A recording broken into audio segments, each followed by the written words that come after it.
Location found.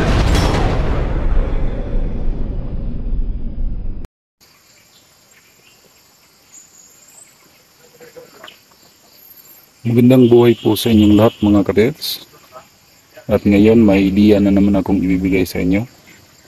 Itong nakikita nyong sign mga kadets. Ayan, parang rectangular box na malaki.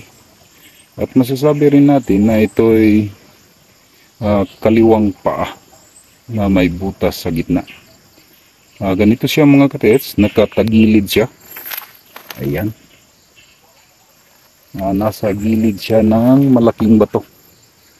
At ang hugis ng batong ito mga kadets ay hugis triangle mga kadets. At ang triangle ay nagpapahiwatig na ang area ay isang imperial site o prepared site mga kadets. Kaya nakaplanado ang lahat ng ginawang pagbaon dito mga kadets. Ayan. So ano nga ba ang pinapahiwatig ng sign na ito mga kadets? Ayan. Dito mga kadets, nakikita natin yung parang paa at para ding malaking box na may butas sa gitna. At sa ilalim niya, mayroong triangle. At dyan naman sa gilid ng triangle ay mayroong triangle din na parang arrow na nagtuturo doon. At sa gilid ng bato mga kadets, merong parang R or letter C na nagtuturo yan ng entrance. So ang tinuturo ng sign na ito mga kadets ay ang Biglo Deposit o isang bunker na nasa loob ng tunnel, malaking tunnel or cave. Yan mga kadets. So madali lang hanapin o matukoy kung saan ito. Ganito lang yan mga kadets. Yung katid na pinaklaro nila dito na parang may putol.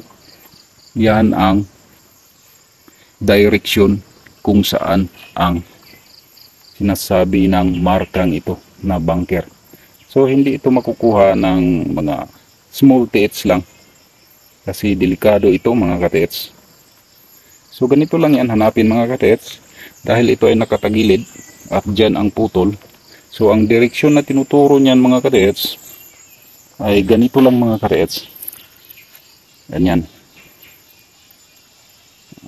So dyan sa area na yan, dyan ang tinuturo na bunker deposit mga kadets. Pag mga ganito sign or marker mga kadets, huwag nyo nang subukan ito kung wala kayong kaya o wala kayong kakayahan sa mga malalaking deposito. Dahil hindi basta-basta ito mga kadets. Ito ay maraming traps, lalong-lalo na sa mga poison.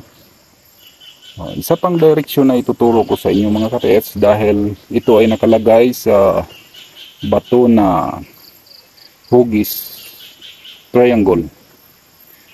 Meron itong maraming dala na deposito mga kadets.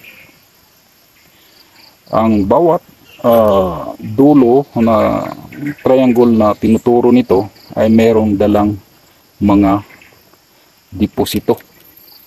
Una, dyan mga kadets, tingnan nyo yung gilid na yan ay triangle din. Ang unang tinuturo nyan dyan sa area na yan. At yung doon naman mga kadets ay sa area na yon. Ayan, merong kawayan doon mga kadets. At yung dito sa malapit mga kadets. Ayan. Dyan mga kadets. So ganun lang yan mga kadets.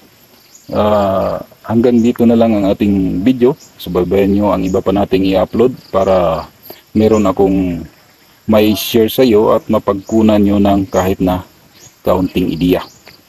Maraming salamat po mga kadets.